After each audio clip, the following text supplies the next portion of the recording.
Je vous présente donc dans ma vidéo la recette des pastels au thon en espérant qu'elle vous plaira. Merci. Assalamu alaikum, ravi de revenir vers vous pour une nouvelle vidéo.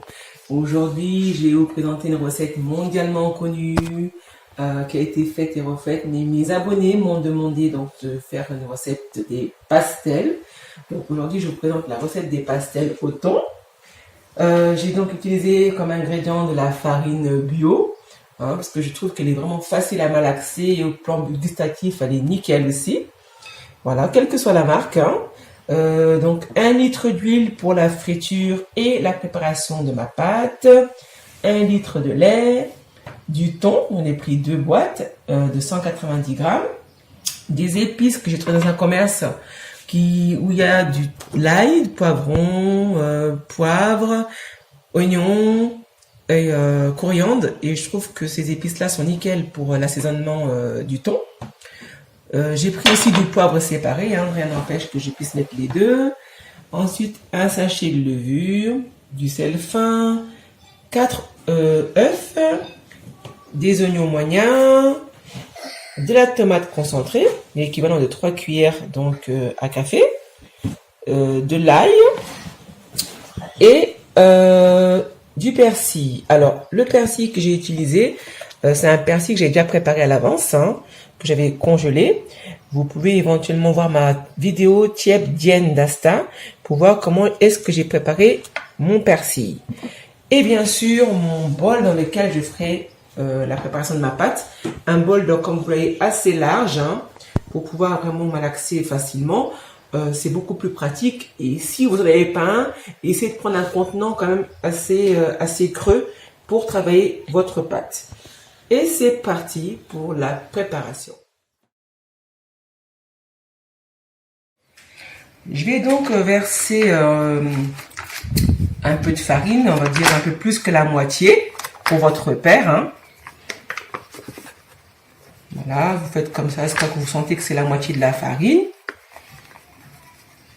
Voilà. Ensuite, donc, je vais casser mes œufs. Les 4 œufs d'un coup. Et après, j'y rajouterai donc un demi sachet de levure, quelques pincées de sel, il n'y a pas besoin de mettre beaucoup, et un tout petit peu d'huile. Alors au niveau de l'huile, franchement, vous faites vraiment comme ça, un petit filet. Voilà, juste un filet. Et vous commencez donc à malaxer un petit peu, comme ça, légèrement. Vous reprenez vos œufs, vous malaxez encore. Voilà, vous reprenez l'autre œuf, vous malaxez de nouveau. Et ensuite pour l'ensemble des œufs. Et une fois que tous les œufs sont bien dans la farine, c'est à ce moment-là que vous pouvez commencer à rajouter donc du lait. Vous malaxez comme ça, vous voyez, hop. En principe, c'est sur vos doigts, ça ne doit pas être sur vos... Voilà, au bout des doigts, comme ça. On commence à avoir donc une farine qui commence à devenir un peu épaisse. Et c'est à ce stade-là donc que je vais mettre un peu de lait. Pour le lait, c'est pareil, n'en mettez pas beaucoup parce que vous risquez d'avoir la farine trop liquide. Pour être sûr de ne pas vous tromper, mettez sur le côté comme ça. On va dire l'équivalent de 3 grandes cuillères à soupe. Et vous replongez comme ça la farine. Et vous malaxez comme pour les œufs, comme tout à l'heure. Vous allez tout doucement, vous prenez tout ce qu'il y a dans le bol, jusqu'à que tout le lait disparaisse complètement. Et une fois que vous voyez qu'il n'y a plus de lait et que toute la farine a été prise, vous commencez à sentir que ça commence à devenir molle, là, comme ça, là. C'est à ce stade-là que vous commencez à rajouter votre farine. Et après, vous continuez à malaxer et la farine qui est en principe sur vos doigts doit se décoller automatiquement. Vous n'avez pas besoin de prendre de cuillère ni quoi que ce soit. Et quand toute la farine que vous avez rajoutée de nouveau est bien dans la farine malaxée au départ, eh bien vous rajoutez encore un tout petit peu de lait et vous faites le même processus comme ça jusqu'à obtenir une pâte bien molle. Là, vous pâtez bien, comme ça. Dès que vous obtenez une pâte collante, rajoutez-y un peu de farine, quelques filets d'huile et un demi-sachet de levure. Remalaxez de manière à ce que votre pâte puisse devenir molle.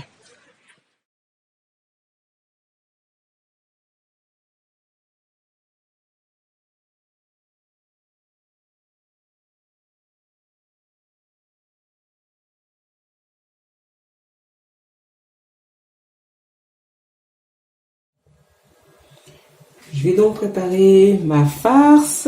J'ai donc ouvert les deux boîtes, hein, comme vous voyez là. Moi j'aime bien malaxer avec mes doigts, hein, pour être sûr que voilà, tout est bien ramolli. Donc je fais comme ça, j'écrase tout. Ensuite j'y rajouterai le persil, l'assaisonnement de poisson et mon ail. Et vous goûterez éventuellement pour voir si au niveau du goût ça vous convient. Si ça vous convient, ben à ce moment-là, vous laissez reposer environ une demi-heure. Le temps que tout soit bien vraiment entré dans la farce. Hein, parce que très souvent, on prépare la farce sans laisser reposer et le goût est complètement différent. Une fois que vous avez préparé votre farce, laissez le tout reposer en même temps que la pâte, de manière à ce que l'ensemble des ingrédients puissent bien être imprégnés.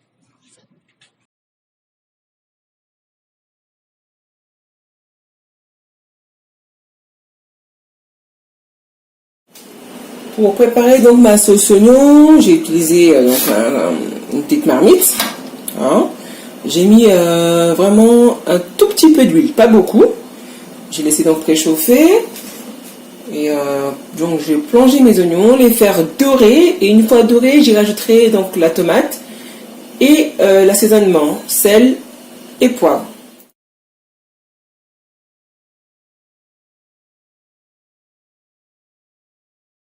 Pendant la cuisson donc, de mes oignons, hein, que j'ai mis à feu doux, on va donc revoir notre pâte qu'on a laissé bien reposer. La texture donc doit être un peu dure sur le dessus. Il va falloir donc la retravailler un petit peu, en malaxant un petit peu comme ça. Voilà. Il y aura des petits trucs marrons au-dessus, c'est normal. Hein, c'est le fait d'avoir laissé reposer la pâte. Donc on va la repétrir. Et en principe, elle doit être très très molle. Hein. Elle ne doit pas coller dans vos doigts. Regardez, moi je fais, il n'y a rien qui colle là. Tout est vraiment, voilà, tout est vraiment nickel. Donc à ce stade-là, après avoir repétri la pâte, je vais faire des petites boules pour pouvoir travailler donc mes pastels.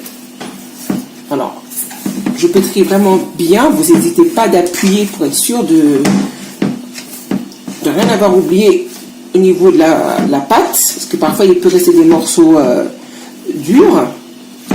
Donc voilà, pour ma part, c'est ok. Alors, une fois avoir pétri la pâte, je reprends un tout petit peu d'huile que je mets donc sur le côté, là, ou dans un petit bol à part. Ça va m'aider à faire mes boules. Hein. Donc, je vous montre. Voilà, je prends comme ça. Une quantité assez suffisante pour faire au moins, on va dire, 5-6 pastels.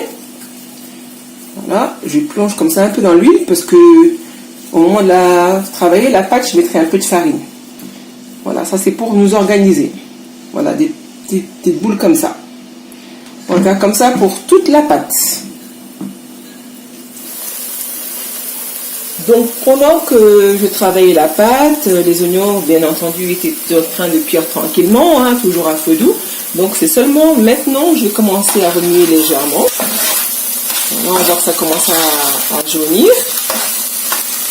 Et là, à ce stade-là, vous pouvez saler, poivrer. Et pour ceux qui veulent un peu épicer les oignons, vous pouvez y mettre aussi pendant la cuisson un oignon. Oh là là, pardon, excusez-moi. Du piment. Hein, et laisser en même temps dans la cuisson mijoter un petit peu pour que le piment puisse donner du goût aux oignons. Donc là, je vais donc rajouter les tomates directement donc, dans la marmite. Et ensuite, je vais mélanger en diluant avec un petit peu d'eau. Voilà. C'est beaucoup plus pratique, hein, c'est juste pour voilà, éviter de faire beaucoup de manipulation. Donc on va rajouter de l'eau, on va diluer donc l'eau comme ça. On va remettre tranquillement au niveau des oignons et de la tomate, comme ça. Et une fois que la tomate est bien devenue liquide, on va rajouter de l'eau à hauteur des oignons pour faire une petite sauce tranquille. Et laisser cuire à feu doux. Remet de temps à autre pour s'assurer que les oignons sont bien cuits.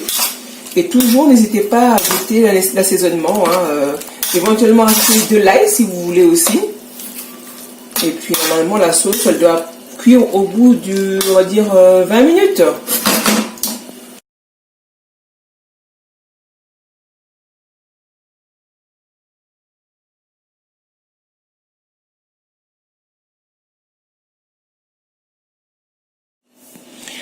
Je vais maintenant donc travailler ma pâte. J'ai pris donc un peu de farine que j'ai saupoudré sur mon plan de travail. Hein, un tout petit peu comme ça. Pour pouvoir bien vraiment étaler la pâte. Donc en principe la pâte est molle. Je vais la badigeonner un peu de farine pour éviter qu'elle colle sur le plan de travail. Hein. Voilà. Pour la badigeonner, je ne sais pas si vous voyez, j'ai fait des mouvements comme ça, je retourne. Voilà, tout simplement. Et là avec le rouleau pâtissier, on essaie d'étaler un peu, le plus largement possible. Sans trop appuyer, hein. Appuyez vraiment légèrement sur votre pâte, sinon vous allez l'écraser, ça va faire des trous. Et une fois que vous avez une surface assez grande comme ça, pour faire des cercles, vous prenez un verre, type comme ça, hein, avec un cercle comme ça, et vous faites des petits cercles, en appuyant tranquillement sur votre pâte. Donc une fois que vous avez eu ces petits cercles là, vous retirez le surplus de pâte qui reste là, ça, juste en soulevant, comme ça. En principe, ça devrait partir facilement. Hein. Après, le reste de la pâte, là, vous ne le jetez pas, gardez-le. Pour si jamais il vous reste encore de la farce, que vous le réutilisez pour faire des pastels encore. Hein. Voilà. Donc, je vais donc montrer comment on met la farce. Vérifiez d'abord que votre pâte décolle bien avant de mettre la farce. Hein. Parce que si vous mettez la farce et que la pâte colle, au moment de fermer les pastels, ça va être compliqué. Hein. Donc vérifiez toujours. Pour la farce, moi je garnis juste au milieu. Je mets la farce au milieu comme ça. Sur toutes les pâtes. Et ensuite, je vais refermer et faire des petits pics avec une fourchette pour m'assurer que les pastels seront bien fermés au moment de la cuisson. Voilà.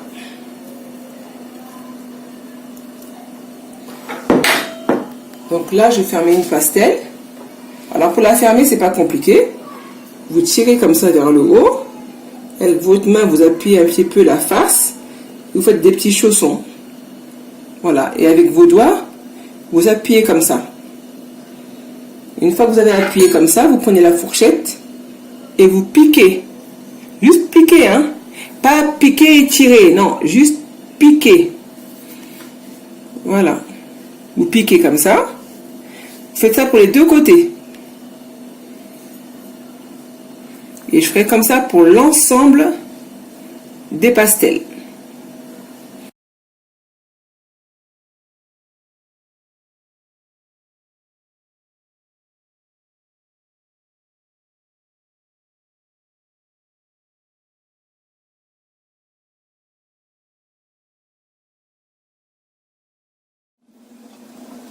Je vais donc vérifier l'aspect des oignons.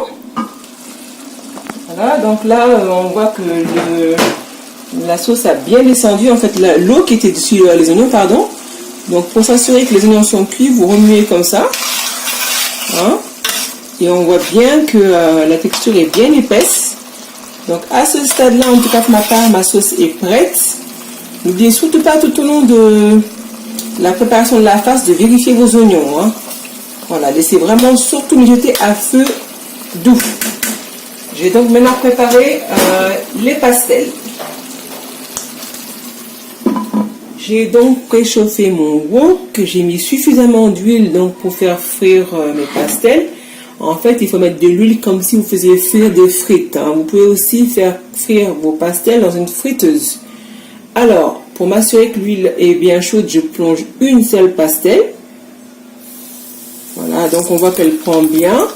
Dès que vous avez plongé la première pastel, baissez le feu pour éviter que la pâte cuise trop vite et pas l'intérieur.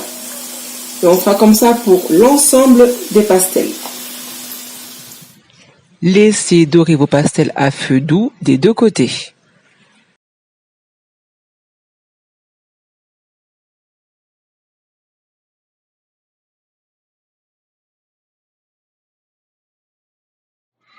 Je vous remercie d'avoir regardé la vidéo en espérant qu'elle vous a plu et je vous dis à très bientôt pour une nouvelle recette.